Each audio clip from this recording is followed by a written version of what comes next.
But did I ever tell you about the time I got a job as a human cannonball? No.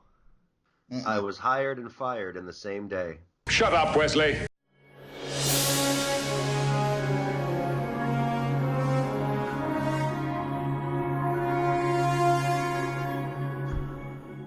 Wow. That wasn't Star Trek related, though. That was one of the jokes that Data actually told when Joe Piscopo was teaching him how to do comedy. All Nice. right. So it's a bit of a stretch, but it counts. You know, he was up there. Good evening, ladies and gents. My hometown was so small it didn't have a zip code. It had a fraction. We didn't have a godfather of crime. We had a nephew. Oh, man. Wow. And then he told the human cannonball joke, and I love that. I still do that at job interviews. How does that go? Sometimes it goes fairly well. You have a lot of job interviews? Not recently, now that I've actually got a job. But yeah, when I'm out there, you know, it's one of those things.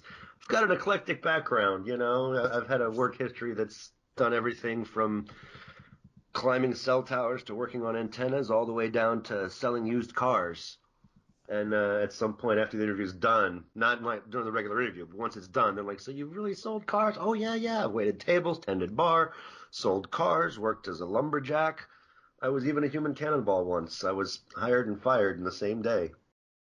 This is the final frontier. These are the voyages of a Trek-Spear podcast. Its continuing mission to interview strange new fan filmmakers, to explore new films and new fan community creations, to boldly go where lots of podcasts have gone before. I am Bill Allen, a.k.a. the guy in the red shirt, and the genius mastermind behind all of this is Adam Mullen. And joining us today, we have Jon Snow. Morning. Now, are you still alive? Do you still have a shot at the Iron Throne, or did they already kill you off? I'm still going for the throne. Okay, making sure. I haven't been watching the show. I just recognized that name, so I'm like, oh, that's a guy can make a Game of Thrones reference, even though I've never seen it. I hear it nonstop. Yeah, I hear you know nothing, Jon Snow, all the time. Does it start to bother you? No, it doesn't bug me. Okay. I'll take any type of fame there is, even if it's not me. So have you learned one of Jon Snow? Does Jon Snow have a catchphrase he says often? Not really. I mean, he doesn't really say that much. He's kind of he's really, out of all the characters on there, he's kind of the most boring one, I think. So he's normal. He's not murdering children or sleeping with his siblings. Well. Oh. Oh, okay. Awkward pause there. Yeah. Actually, spoilers. Not me, but you know, the one on the show is. Awkward. Yeah. So anyway. All right. No, I didn't have HBO for the first season, so I figured I'd wait a few years so that I would, because even when you try to avoid spoilers, people spoil it. Oh, what's his face died? What's his face died? And thank God they all have strange names, so I don't really remember after a while who died, which means it's, even though I've seen the spoilers, it don't affect me. Yeah, I started watching it about 2 months, or maybe 3 months ago, and I watched one episode, and then I marathoned it, and I was through season 7 in like 3 weeks. Wow. That's impressive. Yeah. It was marathon, just nonstop. Well, anyway. Shall we move on? Yeah. Star Trek related stuff. All right, so what news do we have? Trying to think. I mean, we last year we were like, yay, Discovery's back, or boo, Discovery's back. That was the news. Other than that, there doesn't seem to be a lot of Star Trek and or fan film related news. Everything seems to be stalling for time. the calm before the storm, or the calm before the shadow storm, to make it relevant to today's episode. John, do you have anything? Not really. I mean, I've kind of been out of the limelight for a while. I was living in Oklahoma City, and when the studio was there, it was real easy to be a part of everything. And then studio moved, and I moved. I live in Texas now, so I keep in touch with Vance, and I keep in touch with you, Adam, just briefly, here and there. Mm-hmm. But really, I'm just waiting for the call because just waiting to go wherever I need to go. So let's move on to the question of the week. So this week's question was submitted by Steve Atwell. He's kind of going to be our new trivia master, so to speak. So he'll be coming up with the questions probably from now on, unless I can really think of something great. Okay, so here we go. Actor Charles Napier, or Napier, I can't pronounce his name. Anyway, Charles Napier made a name for himself in the 80s and 90s, playing tough-as-nails military types in various films and TV shows, including Lieutenant General Rex Denning in the DS9 episode Little Green Men, but got his start back in the 60s on TOS playing a very different type of character. So, A, was he a Vulcan? B, an Archon? C, a space hippie? Or D, a Romulan?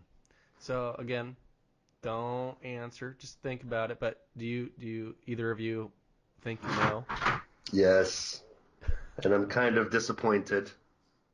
I don't have any idea. All right, that's okay. That's all right. I had kind of a guess when Steve submitted this to me last night, and it makes sense. You'll see. No, I mean, I could guess. Yeah. I give you my guess later, but but I don't know right off the hand. All right. Well, shall we move on to the interview? Yes. Okay. Bill, do you want to go first or me? No. You jump in first. I'm gonna question his parentage later. Oh. All right. So, John, when Yes, did sir. you first begin watching Star Trek? I can remember watching it. I mean, even when I was a little kid, as far back as I can remember, I remember seeing it on the TV because my dad watched it, and my brother, who's 5 years older than me, he watched it. So I mean, as far back as I can remember, it's always been kind of a family staple, really. All right. So, what's your favorite series? Not the new series that came out, Mm-hmm. but other than that, I like Voyager and Deep Space Nine. Excellent. Well, wait. What do you mean not the new? Oh, you don't like the new series, or you just didn't want to include that in your question? I just don't like it. Okay. Just making sure, because it's like, some people are like, I don't want to talk about it. What if people don't like it? And, nobody wants to get in on the fight, so I just wanted to make sure. We get that some people don't like it, Yeah. so we understand people's hesitancy to say anything, but, I just wanted, because it's like, what's your favorite series? And you're like, not counting the new series, I like, it's like, you're allowed to count the new series, even if we didn't like it, it's still somebody's Star Trek, so somebody's going to like it, What's True. one thing? What's one thing you don't like about Discovery? The fact that the warp or the whole movement system, the fungus that goes through the whole universe. Yeah. I mean, come on. Yeah, I can kind of see how that's a little far-fetched. Yeah. I don't know. I remind people of the episode where Riker was abducted by aliens that live in subspace. And I tell them that means there's probably some type of ecosystem in subspace, which means there would be mushrooms in subspace. And if part of those mushrooms pop out in the normal space so that we see them, there's a way to... It sort of kind of can fit, because Star Trek's been good for years of giving us a very well-crafted, made-up system of science, but it is a made-up system of science, so you can find stuff like that. Like, it could be that we use it for transportation, but the aliens that abducted Riker use it to make their subspace Caesar salad. Right. Yeah. I hear you. But I get it. It's not going to be for everyone. Everybody's got their show they can't stand. It's like I've met people who like Neelix. Wow. You like Neelix, don't you? I don't. Oh, Okay, good. Okay, good. I didn't want it to be that hard of a backhanded insult to you. But that's the thing. It's like we've got 50 years of Trek, so nobody's going to like it all. yeah, there's plenty to choose from. Right. All right, shall we move on to the next, or not next episode, next question? Lay it on me. All right, is there a particular episode from like Deep Space Nine or Voyager that you like, that stands out? Yes. There was one that when I was in Syracuse, New York, up adjusting, doing property adjusting for catastrophes that they had up there. I was in the hotel lobby, and I knew that Deep Space Nine was coming on, and they had the Final Four basketball thing going on, so everybody in the bar was watching that, and I saw that it was time for Deep Space Nine to come on, so I went up and I turned the TVs over to Deep Space Nine.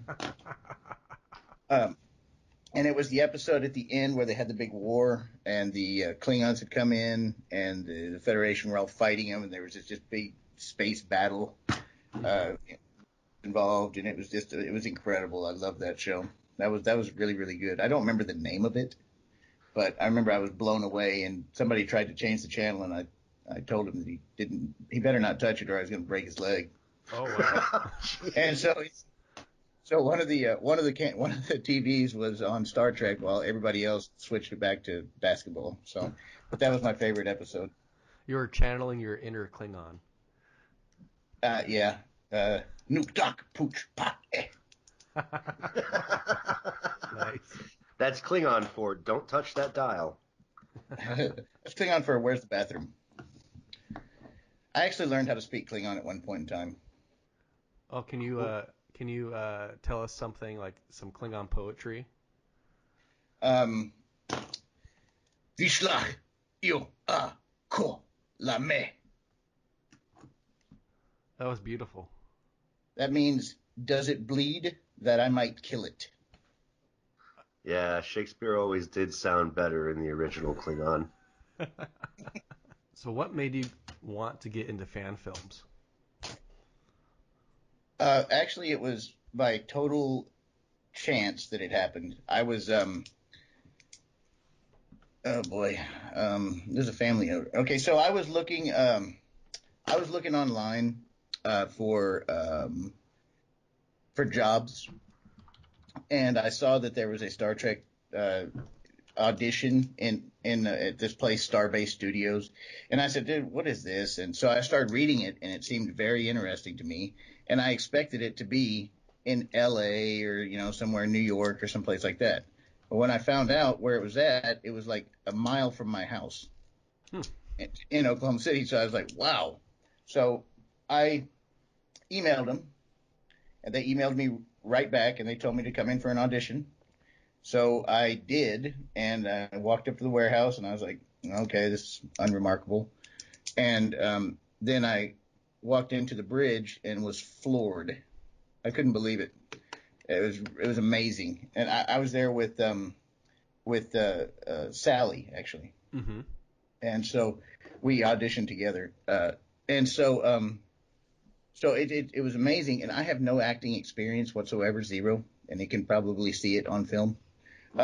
But it was just so incredible being there, and I just wanted to be a part of it. And I started talking about things and auditioning. I didn't think I was going to make the part at all. I had no idea. But they called me back. They said, okay, you got a role on this deal. And so after that, being in front of the camera, I just loved it. It's just really, really cool.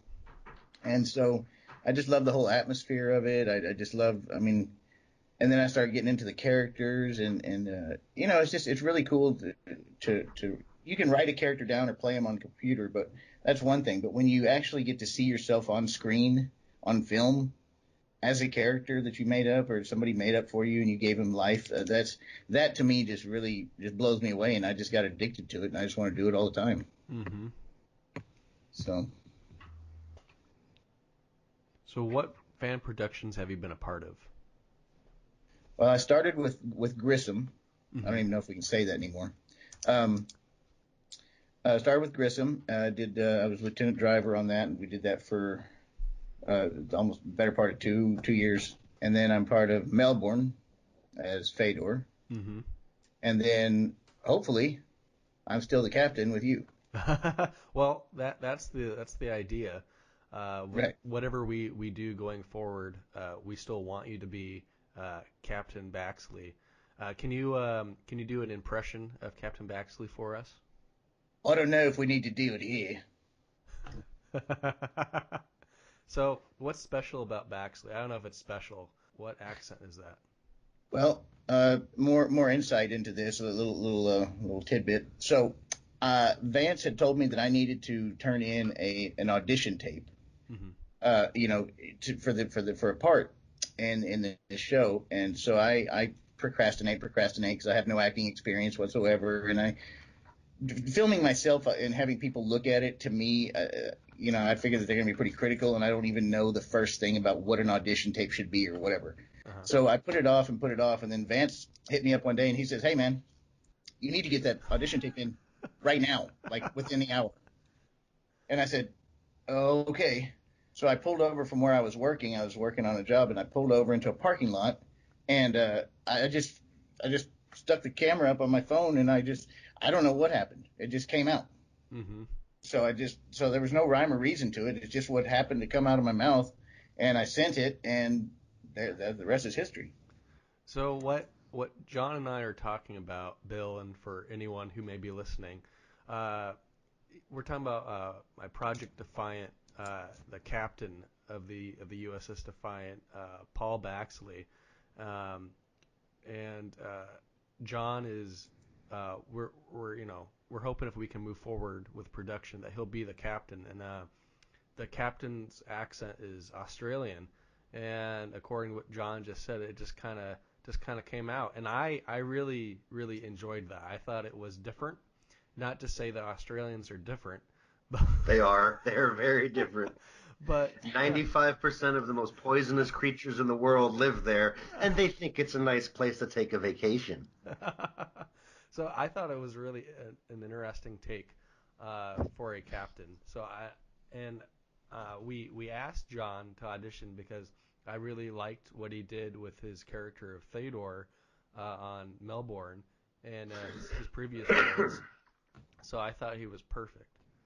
But I'm talking to about John as if he's not here. I'm sorry, John. No, that's fine. That's fine. You can talk about me. It's fine. I don't mind. Yeah, yeah. I mean, it's fun. I really enjoy it. For anybody that's never done it, even if you're just an extra, just to be right there with all the lights shining and people buzzing around you, and then everything gets quiet, and then they start filming. It's just a really amazing deal. Hmm. To me, I just think it's wonderful. Well, Bill, do you have a question? Yeah, I'm gonna steal one of yours because I Okay. I do want to discuss more about playing Fedor, the half Vulcan, half Andorian character on the Melbourne. First of all, what's with all the promiscuous Vulcans out there making all these half Vulcan kids everywhere? Well, actually, I did some research on that. The character was made up by Vance when he was a kid, so he didn't really put any thought into. I mean, he just said, "Ah, this is what I want to do. This is cool." So I'm the kind of person that on my character I have to have backstory. I've got to have a backstory of how they got there, what their deal is. So I started doing some research. Well, the fact is that Andorians and Vulcans really can't mate, because it takes four Andorians to make one child, and it Uh-huh. takes the Vulcans have everything, and they have different blood types, so it wouldn't work. So what I figured was that he had come from, he's got a background where he comes from. It's basically a transporter accident where he gets fused or melded with another creature, and that's kind of how he came about. Yeah, So it's kind of but like oh, sorry, John. It's like was it Tuvix, the when Neelix and Tuvok become fused together through a transporter accident? correct. Um, so how's it do you personality wise? I mean, Andorians are well, crazy ice warriors, and Vulcans are desert stoics? I think I tend more towards the desert stoic with a little bit of animation in his and intensity in his demeanor. I really didn't know what I was gonna do, and I just kind of just realized that he's just a very he does everything by the book. He's very he crosses every T, dots every I. He anticipates what the captain's going to be doing and has it already laid in when the captain asks for it a lot of times.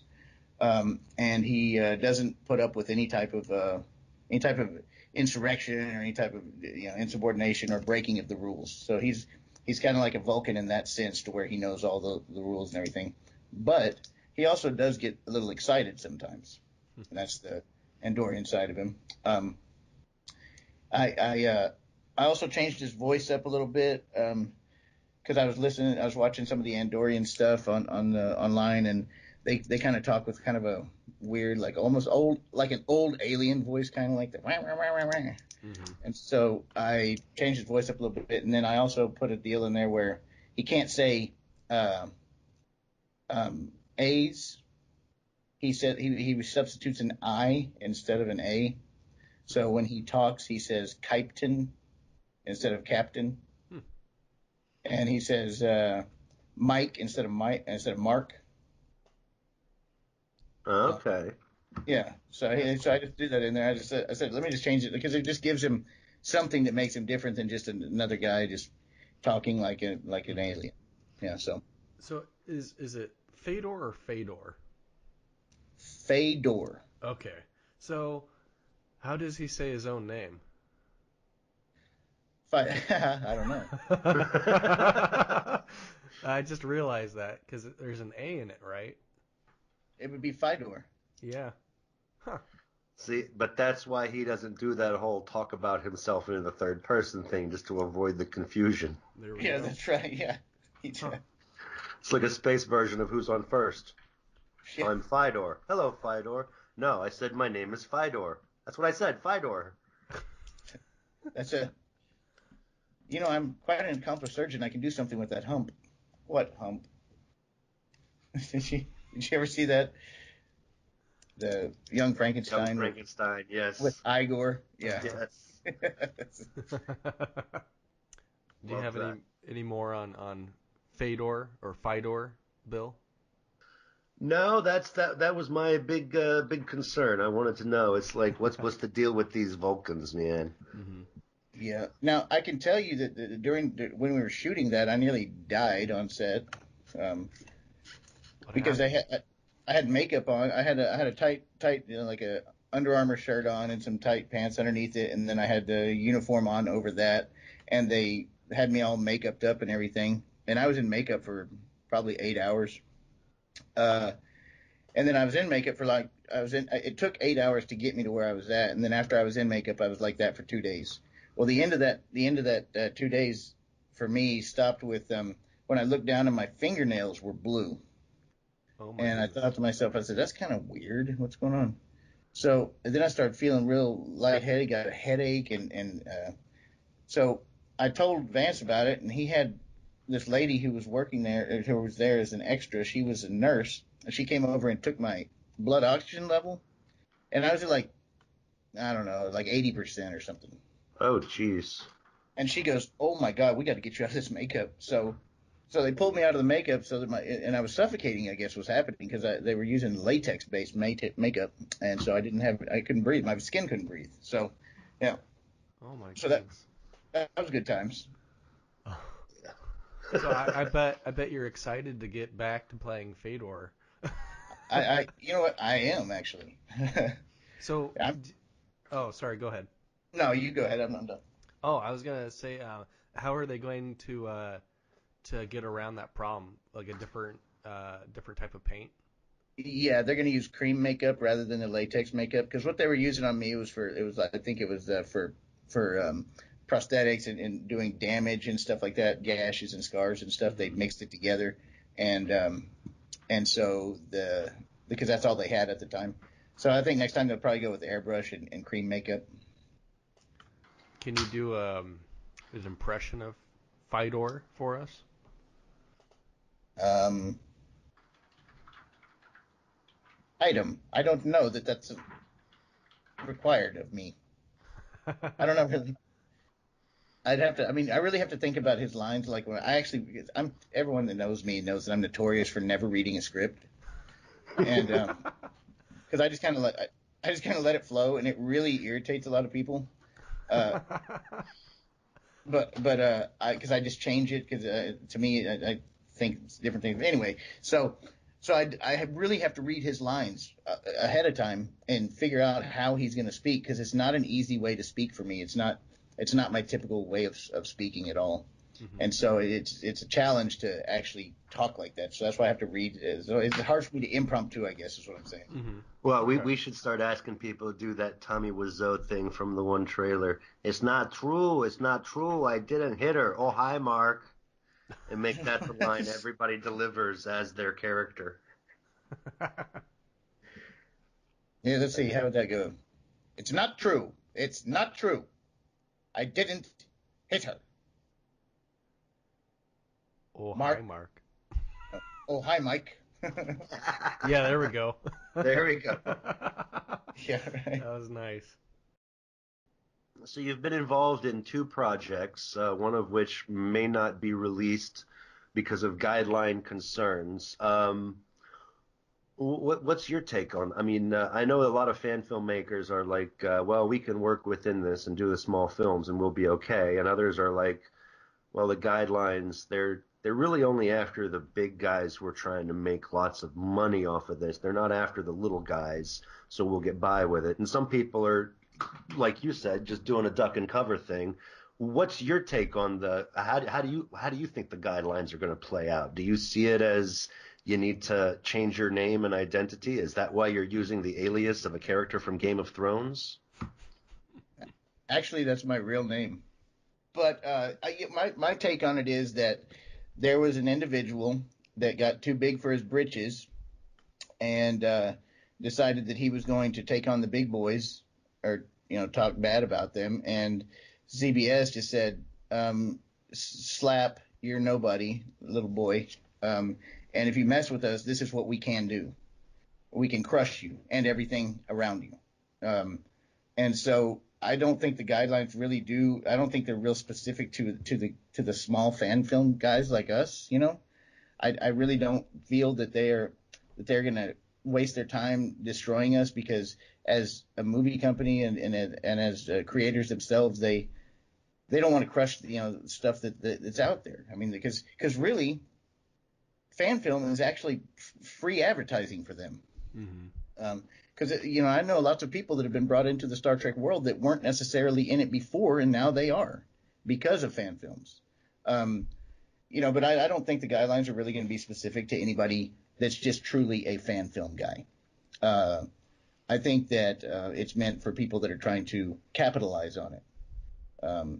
By paying actors or charging to use a studio. Flat fees, things like that. Stuff like that, I believe, needs to be licensed. Like I guess they license now, or they give I don't know what they give now, but you register a name, like, and you can be, you're part of them, you're part of CBS, or you work for CBS indirectly, or something like that. And so I don't think it's really going to affect us as just true fan film people. I really don't. Cool. Now you've done some acting. Have you ever done any writing or directing yourself? I used to write comic books for Image Comics a little bit, and then I was an avid role player when I was a kid up until about 10 years ago, and so that's acting in a sense, and I guess that's why I don't read scripts and everything's kind of I don't know, just impromptu stuff because I just kind of take on the character that comes from role playing. Which titles did you work on for Image Comics? I was behind the scenes on Blacklash, I should say, and I did a story that came out called Vagabond, and I also did Valentine. That one I'm actually named on. Valentine is a story that me and a buddy of mine came up with, and it was Actually published in the back of it was an extra image in the back of a Shadowhawk Shadowhawk Series 2, number 1, I think it was. It was an extra image in the back of that. And that's Chance Wolfe, the guy that did the drawing and the art on that. And he also worked for Todd McFarlane, who does Spawn, of course. And I helped him paint the Spawn mobile, and I I was around that industry for quite a while. All the big guys like Dan Norton, Dan Norton, who was the lead artist for League of Legends, he's like one of my best friends. So I've been around with those guys for a while.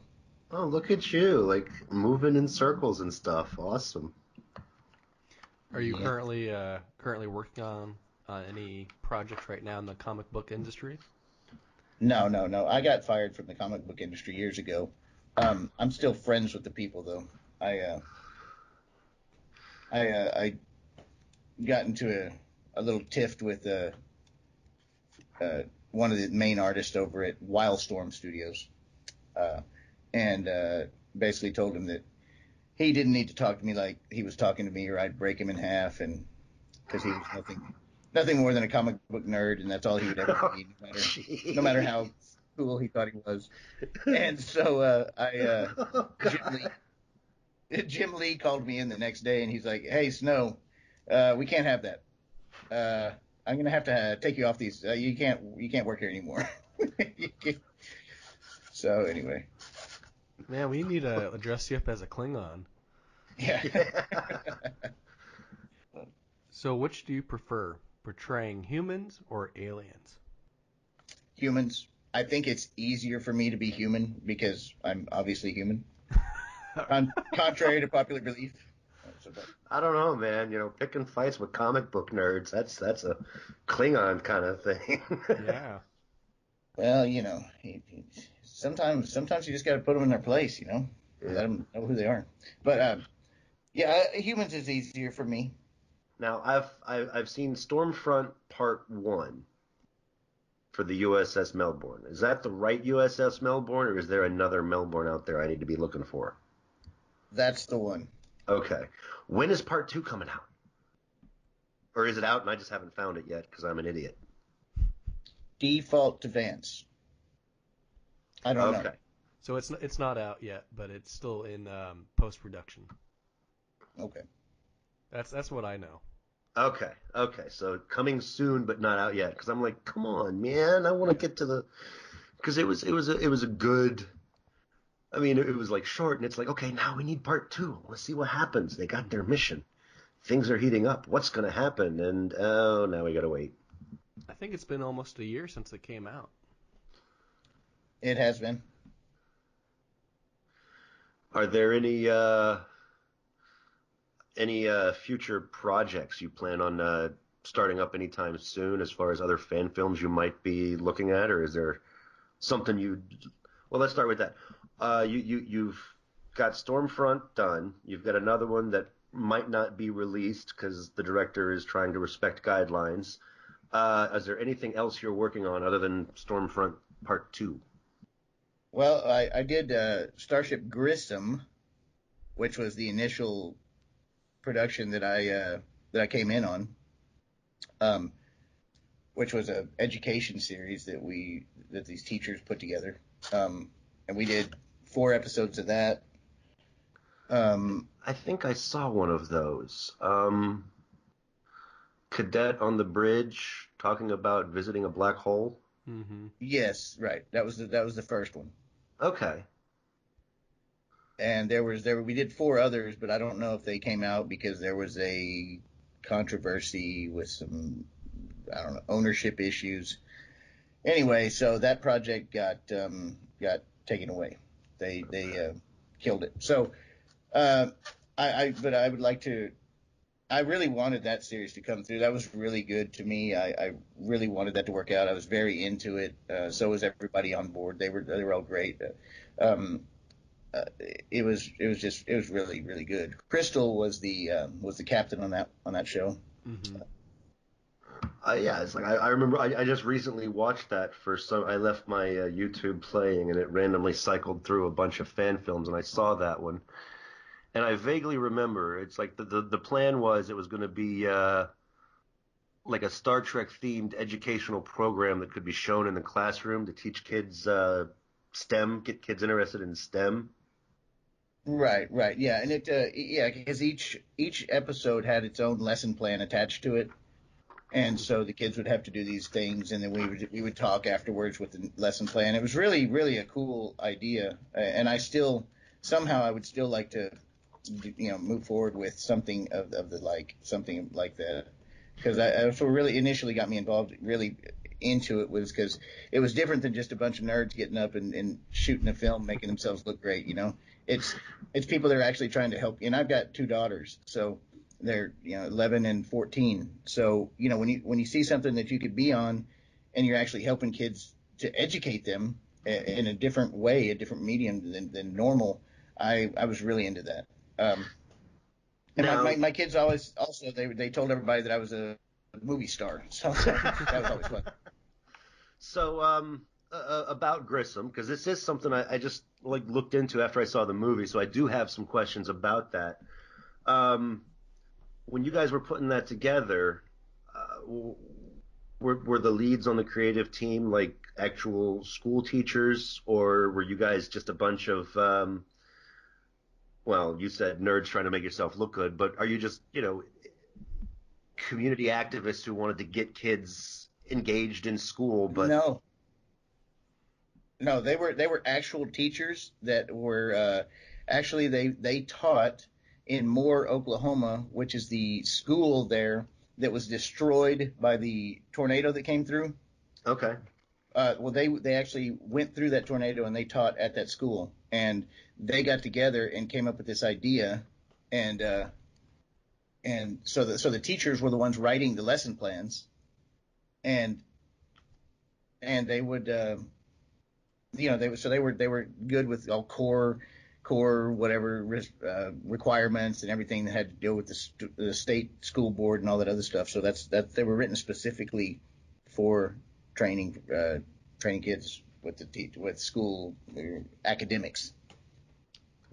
And now I know you said it was stalled out because of rights issues. Is anybody on the team working, like maybe trying to write a letter to CBS and see if there was something they could do to get it worked out, or did CBS just say, yeah, we're not going to do this right now, don't do any more? I mean, how did it get It was stopped? actually an internal issue between the writers and the producers. Um, they had a falling out, and it tore the whole cast apart, the whole production apart. And one of the actually several of the people split from making fan films and Star Trek, all that, completely, and just was done with it. Just done. And so that was kind of sad to see, because I really liked those people, but a lot of times politics gets involved in there, and it's just, there's nothing you can do about it. And I don't deal with any of that stuff. I just kind of kick back, and I'm just having a great time. I think we should all be happy that we could even get on the bridge of the Enterprise, or the Mm-hmm. or the Melbourne, or whatever. And I think it's incredible, and I think that they shouldn't deny anybody anything. Go have fun. Go. Because ultimately that's what it is. It's all about fun. And once you Yeah. start getting greedy, that's when things start going bad. Yeah, I can see. Yeah, it's like you can take the filmmaker out of Hollywood, but you can't take the Hollywood out of the filmmaker, I guess. Right. Because I remember, I mean, It was I pretty did sad see though.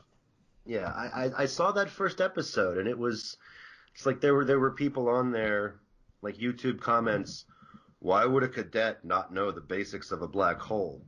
So I got to looking, and it's like, well, it's plot exposition, but it's designed to be an educational tool to teach people who've never heard of a black hole. You give them a character they can relate to, who sees everything through their eyes. I mean, it's a neat. Can you tell us stuff about the episodes? Because I only saw the first episode. You said 4 got made. Yeah. Any chance you could give us a rough gist of what each one was about? Well, yeah, sure. The first one was you saw the first one. It was about the black hole, and getting into trying to skirt it and going into the neutral zone, and the Klingons showed up. The second one was the aftermath from the black hole or the I think it was a quasar or a pulsar or something like that. When it blew up, oh no, a star went nova. That's what it was. A star went nova. Yeah, and they weren't sure if it was gonna. Yeah, it went supernova. That's Yeah. correct. So it And went they were. supernova. Well, the second one is us getting hit by the fallout from that supernova. So the ship gets hit, it gets smashed. There's smoke everywhere. Some of the people are really injured badly, and it was due to my character's.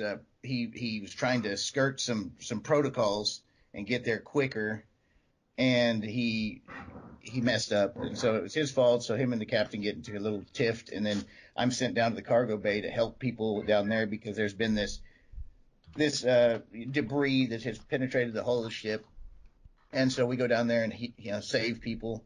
And in the process, I get cut. My hand gets cut, which is interesting because I actually had a massive cut on my hand at that time because I'd shot myself in the hand with a .32 caliber, and so I had that prior. So the blood was actually real in that episode on my hand that was cut by this stone that we had gotten. Anyway, so there was this glowing stuff on there, which was actually a space-borne flu virus or virus. And so the lesson plan on that was talking about airborne and spaceborne sicknesses and diseases that come around. And then the next one, I'm in the sick bay, and I'm very, very sick, and the ship is getting pounded by the Klingons who are really putting a hammer on us. And we are trying to find a cure for this disease thing, this virus. So we have to go, and we actually go down we get to Kelper 2, I think is what it was, and then or L197 was the name of the planet. And so they find something that looks like it. This Vulcan does. So then we have to all evacuate the ship and do a self-destruct on it because the ship's being pounded by the Klingons. So then we all beam off the ship. But me and another one are stuck there, and we have to take a shuttlecraft down to the planet's surface. And that's where we stopped. Okay. So, each one of those episodes, so there's 4 episodes. Each episode, I think, was 15 minutes long. And each one of them, like I said, had a lesson plan. And one of them was about leadership. One of them was about airborne viruses. Another one was about, the supernovas and planets. And then they were going to continue on. And then we had little projects that we would do with them. We'd ask the teachers, we'd ask the kids, like we would come up on screen, we'd say, all right. And we'd say this monologue, what they needed to do about radio transmissions and whatnot. And so they would actually build a radio antenna or radio in their classroom with the parts that the teacher would provide, which would be really simple, like a battery, an antenna, or like a coat hanger, tinfoil, or whatever they were. They'd have those things, and then they would be asked to create these radio in one. Another one was I think it was I don't know what it was, like a survival pack, whatever. So it was really neat. It was really a cool deal. Yeah, I can see that whole survival. I mean, especially in Oklahoma, which is the heart of Tornado Alley. I could definitely see why they'd want to find a neat way to get people interested in what to do if there's a disaster of some type. Yes, yeah, exactly. Yeah, what was it a couple years back? I think it was FEMA who did a promotional gimmick involving building a zombie preparedness kit. Right. And it was the same kind of, because in the event of a zombie apocalypse, you're going to need a disaster preparedness kit, just like you would, and it's the same kind of thing you'd need for any kind of disaster. Yeah, right. Whether it be on a planet somewhere else or here or whatever, it doesn't matter. You need the same exactly. thing. If your starship blows up or if your town gets leveled by a tornado, what are you going to need to survive when all your regular stuff has been knocked out? Yeah, I mean, so it's really, that's why I say that was a really good program that we were putting together there. And we did a lot of promotions. We went to a lot of places. We went to the observatory there in the the Observatory of Oklahoma up in Tulsa, and when they did they had it plastered up there on the main screen, planetariums. I mean, it was really fun. It was really a good deal, and everyone was behind it. And then greed got involved, and tempers flared, and everything split up, and that was that. Have you written any fan fiction? I actually have a story that I have started that is based on the character from Grissom. His name was John Driver, and the premise behind him is I had to figure out why this old guy was on this was a helmsman on a ship, on a science vessel, because I'm considerably older than everybody on that ship, because I'm 46 years old, and so most of these people are in their 20s. So I had to come up with a reason why there would be this old guy on the ship. And so what we came up with was I was a captain prior. I had broke rank to save some crew members' families and left the line of the Klingon War and got cited for desertion and lost my commission and lost everything. And so then this story that I want to come up with is the story of John Driver and how he lost his commission. And it would be called Star Trek Driven. But I've been working on that for a while, and very cool. Yeah, that was one of the things that that cracked me up too about the Grissom is the character names. Right. Yeah, they were all very. It was that. See, the thing about that was this is why everyone hated me, because I don't read scripts, like I said. Well, everything on that script had to be said in a certain way because it was trying to convey a lesson, thing. So impromptu stuff doesn't work there. So, and I just couldn't get that through my head until Crystal. I was building the transporter room because I laid out all the transporter room, the floor, and all that stuff. And I was doing that, and Crystal, no, it was Michaeline came over and to help us work on it, and she started telling me about how to build something. Well, I'm a construction guy. That's what I do. I'm a general contractor. I build things every day, all day, and so it made me realize how aggravated I got with that. It made me realize that these people that I'm dealing with, these are actors, and I'm in their realm trying to tell them how to do things on set. So it made me realize, hey, man, I just need to shut up and listen to these people and read the scripts. And that's what I did. I started trying to learn from them rather than trying to tell them how they should be doing their jobs. And in doing that, I think I learned a lot, and I gained a lot of really good knowledge from these people because they're really good people, and they were all acting students or actors already, and so that was a good deal there.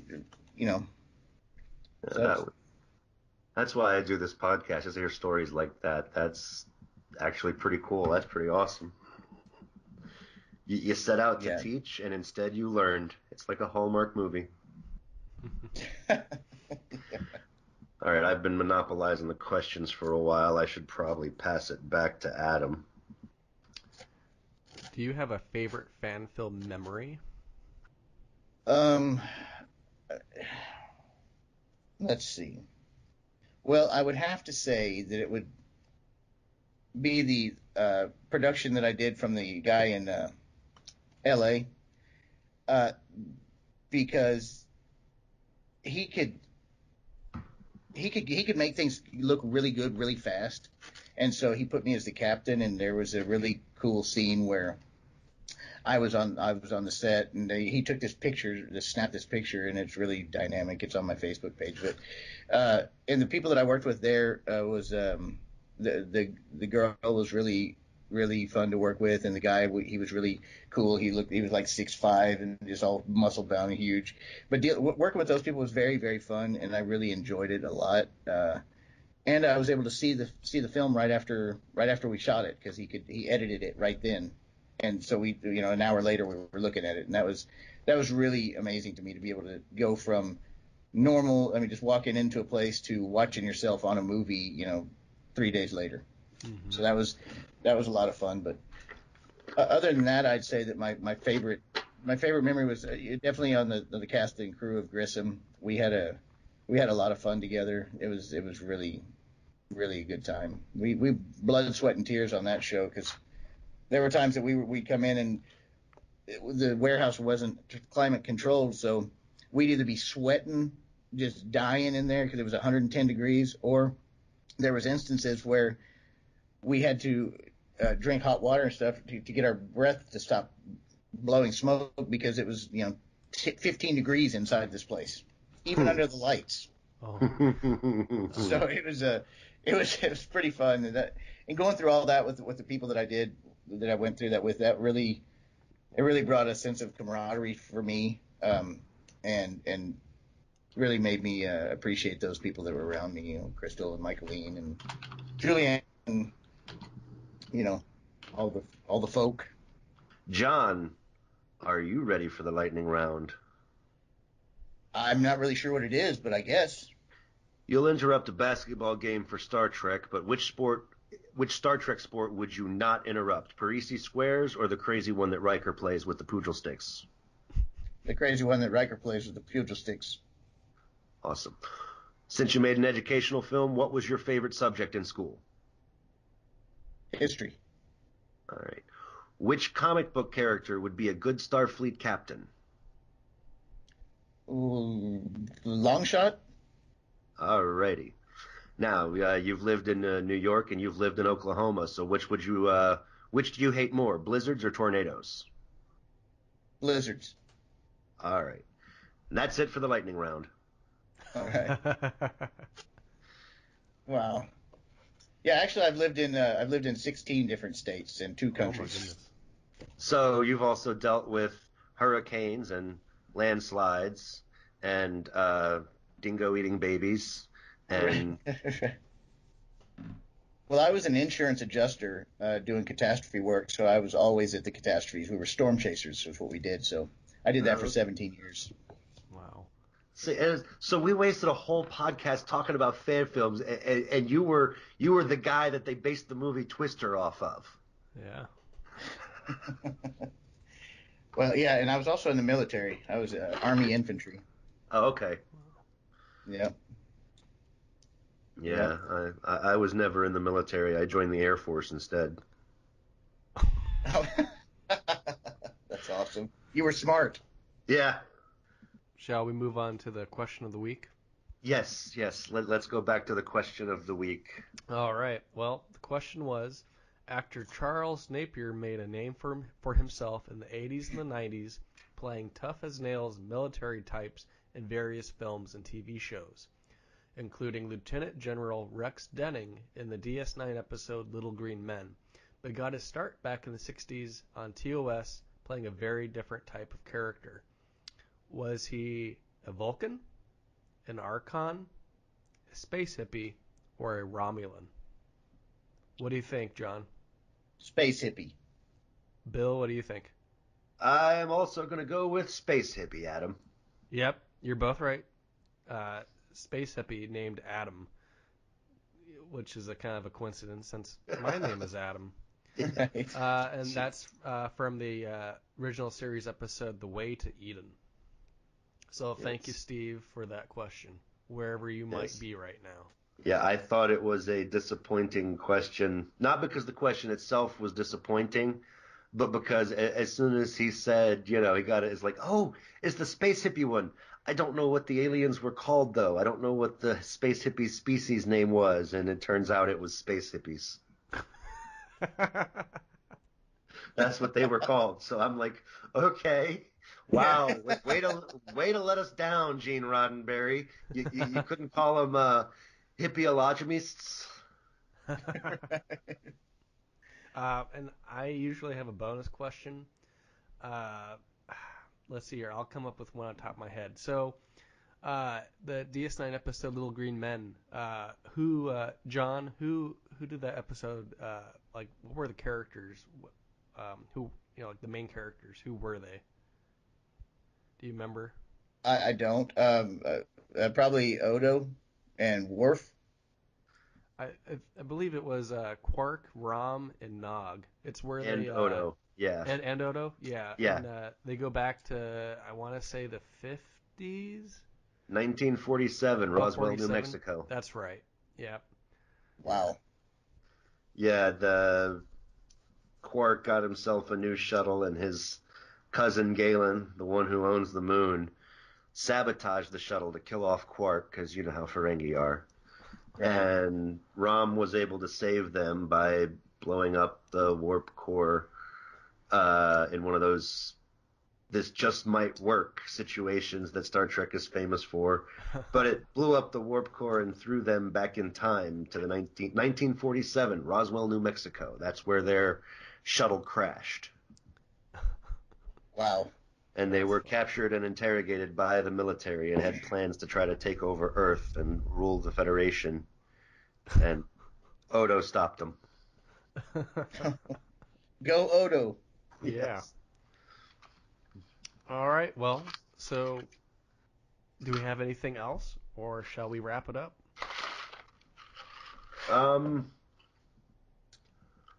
I can't think of anything other than I'd love to get this guy to sing "Row, Row, Row Your Boat" in Klingon someday.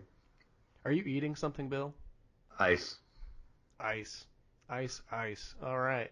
I finished off my beverage and I was still a little parched, so I'm sucking on ice cubes. So, John, how about you sing us "Ice, Ice, Baby" in some type of voice? Ice, ice, baby, come on, come on. Ice, ice, baby. There we go. That was nice. That was beautiful. That was as beautiful as your Klingon poetry. Yeah, right. Roll in the 5.0 with ragtop down so my hair can't blow. I tell you what, that song was ahead of its time. Something takes a hold of me tightly. I'm sorry. Yeah, I was called Vanilla Ice for years because my hair looked a lot like him. Yeah. Now you're Jon Snow from Game of Thrones. Yeah, but I think I'm better looking than he is, really. So just to point out, Jon Snow's name is not spelled the same as Jon Snow's name. Right. Mine has an H. Yeah, Jon Snow's name is John. Jon Snow's name is Jon. Right. There we go. That's how we can tell them apart. Yes. Oh, God. It's like that Die Hard. This is Agent Johnson. No, the other Agent Johnson. Well, shall you take us out, Bill? Yes, I will take us out. I think, maybe, perhaps. All right. That's all the time we have today, boys and girls. I'd like to thank our special guest, Jon Snow, and wish him luck on his quest for the Iron Throne, which would make a heck of a captain's chair on a starship. Hint, hint, fan filmmakers. Game of Space Thrones. Thank you to Jon Snow for his special appearance. You can check out the USS Melbourne film Stormfront Part 1 on YouTube. Stormfront Part 2 coming soon-ish, perhaps. USS Grissom first film is also available on YouTube, and it's a pretty neat little look at how to make an educational film that relates to Star Trek. Follow us on Facebook. Check us out at the iTunes Store and on YouTube. This has been The Final Frontier, a TrekSphere podcast production. And remember, stay in school and keep out of trouble.